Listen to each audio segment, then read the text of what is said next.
a Quito para conversar con el representante, con el director nacional de Unidad Popular, esta organización política, ¿no? Ahí está don Giovanni Atariwan, a quien recibimos con el afecto de siempre. Desde Guayaquil, Ramiro Cepeda y este servidor Alberto Quintana. ¿Cómo le va, Giovanni? ¿Qué tal? Muy buenos días, Alberto, Ramiro y a la audiencia de I-99. Muy bien, Unidad Popular venció todas las dificultades y estamos en la papeleta electoral. Las listas 2 va a terciar para alcaldes, prefectos y juntas parroquiales. Ya vamos a entrar en ese contexto y precisamente recuerde usted que ahora ya no solamente son los oyentes de Radio 99, los seguidores, porque estamos en todas las plataformas digitales. Y precisamente, a ver, vamos poniendo el contexto, cómo se van preparando desde ya para este proceso, porque ya está calendarizado, domingo 29 de noviembre, fecha para las elecciones de renovación en los gobiernos locales y también lo que tiene que ver con la postulación de quienes pretendan pues estar integrando pues el Consejo de Participación Ciudadana y Control Social. En esa medida, ¿cómo se prepara Unidad Popular luego de que ustedes lograran pues con esta gran lucha, primero en el Consejo Nacional Electoral,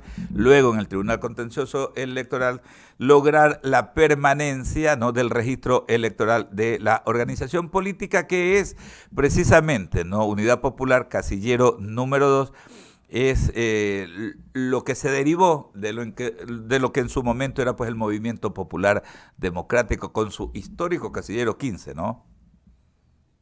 Alberto, precisamente luego de 80 días de lucha, 12 semanas, nuestra militancia se movilizó en todo el país, con argumentos jurídicos, con acciones de lucha, con 3 marchas nacionales, con el apoyo de la opinión pública. Yo quiero agradecer distintos sectores del periodismo, de la academia, de los abogados, expertos electorales, convirtieron el tema de Unidad Popular en una causa democrática. Y al final brilló la justicia, triunfó la democracia, porque se trataba no solamente de defender nuestro derecho de participar, sino el derecho de la gente a poder escoger entre diversas opciones. Por supuesto, eso nos ha causado efectivamente unos retrasos en el tema de definición de candidaturas, de alianzas, pero claro, también no hay mal que por bien no venga. Ha sido un momento donde el partido ha tensionado sus fuerzas, renovamos todas las directivas provinciales, más de 6.000 compañeros y compañeras participaron democráticamente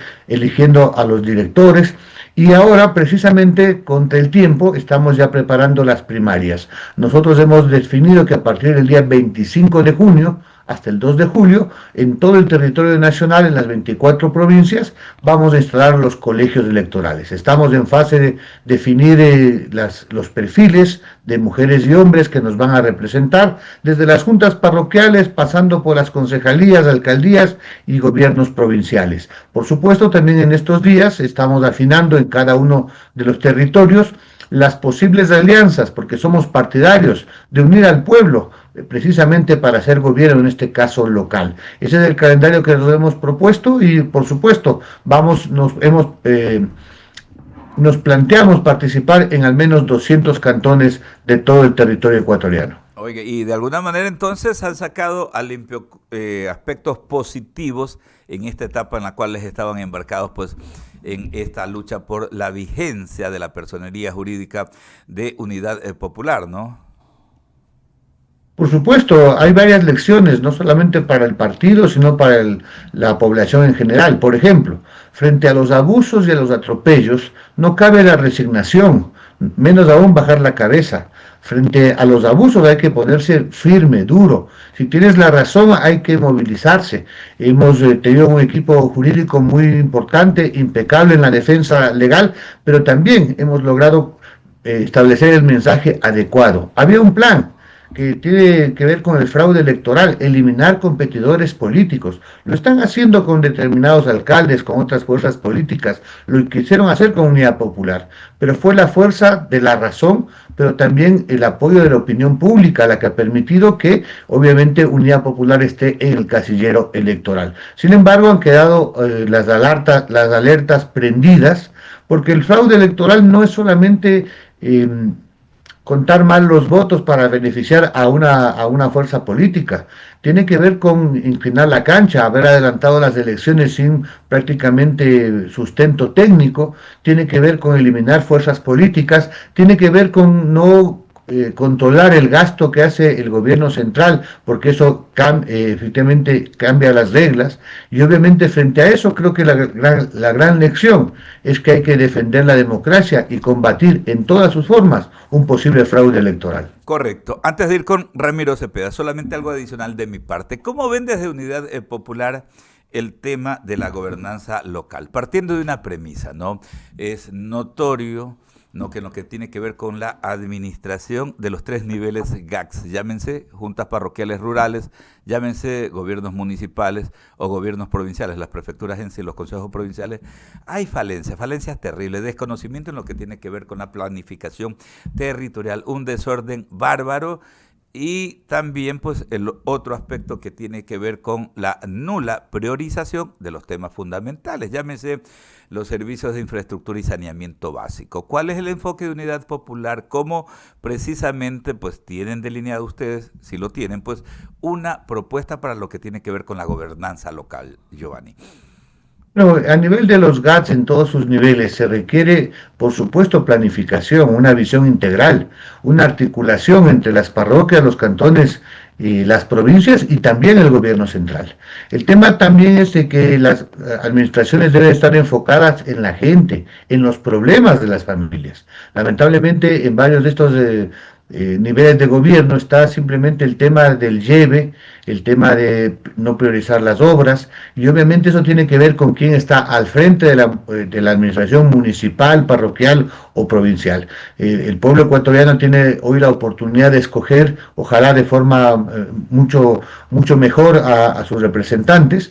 Hay un tema también presente de presupuesto. La última reforma del COTAD, esta que nosotros consideramos inconstitucional, lejos de plantear el tema de la optimización de recursos, porque así lo quiso vender el gobierno, lo que en el fondo está quitándole más de 1.300 millones de dólares que no le pertenecen a los alcaldes o a los prefectos, sino que le pertenece a la gente en el territorio, porque es la gente la que deja de recibir obras y servicios. Ojalá la Corte Constitucional, que ha admitido a trámite las demandas, entre esas las que presentó Unidad Popular, sea lo más ágil posible para que, entre otras cosas, se garantice que los municipios, los consejos provinciales, las juntas parroquiales tengan el presupuesto suficiente para atender, repito, a las familias. Conversamos a esta hora con el director nacional de Unidad Popular, Giovanni Ataraiguana. Gracias por contestar mis inquietudes. Ramiro Cepeda continúa con la entrevista.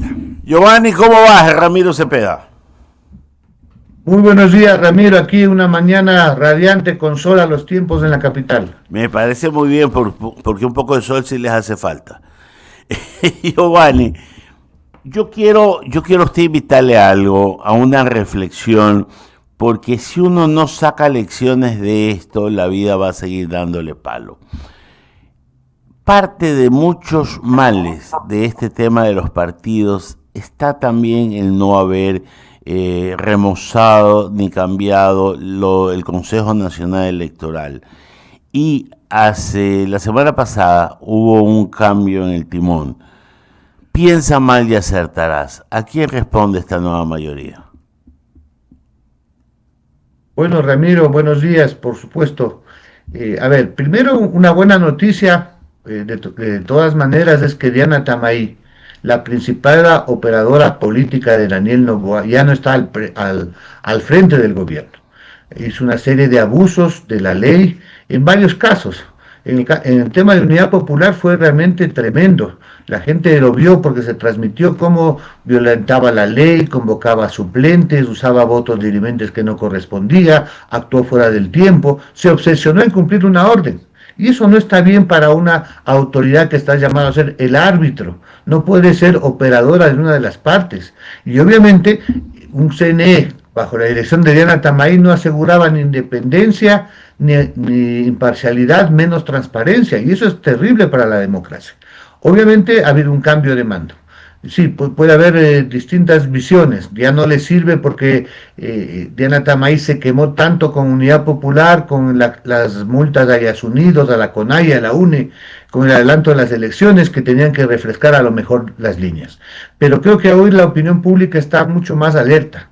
José Cabrera, que es el nuevo presidente del Consejo Nacional Electoral, lo conocemos, hemos tenido una relación bastante interesante porque suele ser respetuoso. En nuestro caso, por ejemplo, nunca estuvo de acuerdo con la cancelación de Unidad Popular. Eso habla, digamos, en esta parte bien de José Cabrera. Él ha anunciado que va a haber independencia, que va a aplicar la ley. Bueno, le tomamos la palabra. Como dice el pueblo, por sus obras los conoceréis. Vamos a ver en los siguientes días, en todas las fases de las elecciones, primarias, calificación de candidaturas, control del gasto en medio de la campaña y finalmente el tema del escrutinio, cómo el Consejo Nacional Electoral efectivamente cambia o no su actividad. Nosotros entendemos que es una de las instituciones con menos credibilidad. No es un tema solamente de Diana Tamaí, aunque sí tenía un fuerte incidencia, es un tema de desconfianza de la ciudadanía, porque requerimos, entiendo yo, que está prendidas las alarmas sobre un posible fraude. Siempre hemos hablado de fraude y nunca se ha podido comprobar nada, no sé por qué. Pero Giovanni, a mí me termina saltando a la cabeza algunas cosas. Este cambio de timón, y usted dice, a lo mejor estamos cambiando es de operador y no de dirección. Es decir, el capitán que estaba al mando ya se quemó, pongamos uno nuevo. Pero la otra lectura que también se puede dar es que va a haber una dosis ahora sí de independencia dentro del organismo electoral versus los otros organismos del Estado. No es pensar muy bien de que esto va a suceder, porque yo generalmente pienso mal y acierto. Bueno, nosotros aspiramos sinceramente que haya esa diferenciación, que el Consejo Nacional Electoral, bajo la dirección de José Cabrera, establezca los principios básicos que dice la ley y la Constitución, una función electoral independiente en primer lugar, que respete la ley, que sea pro participación, que sea transparente, que haya seguridad jurídica, que no haya un favoritismo frente al Ejecutivo ni frente a ninguna fuerza política. Obviamente vamos a estar vigilantes. La ley también nos dice que las organizaciones políticas tenemos el derecho de fiscalizar la acción del Consejo Nacional Electoral. Nosotros tenemos presentado una queja y está en trámite ante el contencioso electoral sobre Diana Tamaí por todas las irregularidades que hizo. Tarde o temprano, cuando el poder se acaba, tendrán que responder, porque tanto daño nos han hecho efectivamente a vista y paciencia digamos, del país, efectivamente que tendrán que responder. En este caso aspiramos de manera sincera, hemos pedido ser recibidos por el presidente, por la señora vicepresidenta Estela Cero, porque no hemos sido hace rato convocados al pleno del Consejo Electoral. El Consejo Electoral se supone que debería reunirse de forma física, pública, comisiones generales, está pendiente, por ejemplo, a lo que dice la ley, el Consejo Consultivo de Organizaciones Políticas. Tenemos una serie de dudas por la administración de Diana Tamaí que el Consejo Nacional Electoral debería, por ejemplo, dejar absolutamente claro. Eso se llama seguridad jurídica, que las reglas estén suficientemente claras para los partidos, pero también para las delegaciones provinciales del Consejo Electoral. En todo caso, estamos contra el tiempo, vamos a ubicar, y la práctica social, por sus obras los conoceréis, diríamos Ramiro. Hablando de por sus obras los conoceréis, ya vamos un poco a su movimiento, a lo que ofertan políticamente. Sí está claro que las necesidades del pueblo ecuatoriano no es que no se han ido solucionando, sino que se han ido agravando en sus más bajos estratos. El nivel de la salud está en un nivel bastante caótico. El nivel de la oferta laboral termina siendo precario en relación a las necesidades de trabajo que tiene la base de la pirámide. Con estas dos aristas, Giovanni, probablemente las necesidades siguen siendo los mismos, pero también las formas de cambiarla van variando en el tiempo, porque lo que ayer fue bueno y probablemente la tesis de unidad popular estaba quedada en el tiempo, hay como remozar para las necesidades del siglo XXI con las formas del siglo XXI. Ramiro, las propuestas de unidad popular son absolutamente vigentes para el siglo XXI, aquí y ahora. A nivel general, por ejemplo, es evidente que el presidente Daniel Noboa, que es el responsable de las medidas efectivamente en el área económica, social, se ha demostrado totalmente incapaz de resolver los problemas. No solamente en el tema de salud, que realmente es doloroso lo que viven las familias que tienen enfermos, no hay medicinas, las cirugías están postergadas. Yo vi un dato donde decían que los pacientes renales, 4.000 personas murieron en los 30 meses del gobierno de Noboa porque Giovanni, no lo había acceso detengo, a la diálisis. lo detengo ahí porque mi pregunta no iba al análisis de lo que está pasando en el gobierno, sino a la actitud del movimiento Unidad Popular con los intereses Es del que siglo van de XX. la mano, Ramiro. Solo Porque si el espero, gobierno es está, que quiero quien está aprovechar su respuesta. anquilosado, a ver, Ramiro, pero es que va de parte. Si el gobierno, los gobiernos últimos, en 50 años, han aplicado la receta del Fondo Monetario, esa es la que está caduca. Cuando no se prioriza educación, salud, obra pública y solamente se paga la deuda externa, cuando no se cobran los impuestos a los grandes evasores, 4.000 millones de dólares nos deben a los ecuatorianos, y no se prioriza precisamente en lo fundamental, incluidos los gobiernos seccionales, obviamente las cosas no salen bien. Y entonces nuestra propuesta aquí ahora es que eso debe cambiar, pues. ¿Cuál debe ser la prioridad de un gobierno en un país? Atender las necesidades de la gente, pues. No pueden dejar a las familias sin medicina, a los niños sin escuela, no puede dejar de haber obras en los territorios, mientras efectivamente de forma puntual se paga la deuda externa. Este año, Ramiro, están planteando pagar 15.000 millones de dólares cuando no hay paracetamol en las medicinas, en los hospitales. Entonces, son cambios que son totalmente actuales. ¿Cómo lo hacemos? Mire, hasta el señor Guterres lo decía, el propio Banco Mundial lo decía, no es viable un país donde se invierte más en pagar deuda externa que en educación y salud. Pidamos una moratoria, liberemos al menos 10.000 millones de dólares al año para lo fundamental, reactivar la economía, atender la educación, la salud. Son propuestas totalmente contemporáneas. A ver, no tienen que ver, digamos, con el pasado, con el futuro, porque si no, no va a haber cambio. ¿Están de acuerdo ustedes con el trabajo por horas? No lo estamos de acuerdo como la inmensa mayoría de los ecuatorianos, y por eso le ganamos la consulta Noboa, pues, le ganaron, porque es precarización laboral, pues, Ramiro. Eso no es precarizar, el mundo tiene precarizado, la gente sale de aquí, de nuestro país, a otros países, a migrar. ¿Cuánto cobra la hora en Estados Unidos, Ramiro? Sí, pero es el poder adquisitivo. Pero ¿cuánto gasta en Estados Unidos? Peras con peras y papas con papas. Ya, por eso mismo, Ramiro, por eso no yo podemos le digo, decir como en el mundo están las... pero en el mundo, caso, pero es un debate, Ramiro, pero que que se estamos dio, en el contra... que los contra. ecuatorianos ya los zanjamos en la consulta. No 2 es, veces. no es la pregunta, es quien pregunta las consultas, y eso lo sabe usted políticamente mejor que yo. Así que ahí no vamos a discutir y no vamos a coincidir nunca, porque el mundo necesita eso es la democracia, laborar. Conversar, discutir. Exactamente, porque quienes manejamos negocios y no hacemos política, entendemos que las cuentas, como ayer, hay que pagar las quincenas a tiempo, a la seguridad social a tiempo, al SRI a tiempo, todo a tiempo, mientras que la fuerza que tiene el Estado para imprimir el pago de la seguridad social, del SRI, y usted ese medio se va atrasando y le clavan una multa, la cantidad de permisos que tiene que sacar para hacer un emprendimiento. Este es el país donde un emprendimiento es tan difícil que termina siendo un reto al más fuerte. Ramiro, plenamente de acuerdo para esos empresarios, digamos, responsables, que cumplen la ley, sus obligaciones. Pero vamos a los grandes, pues, Ramiro.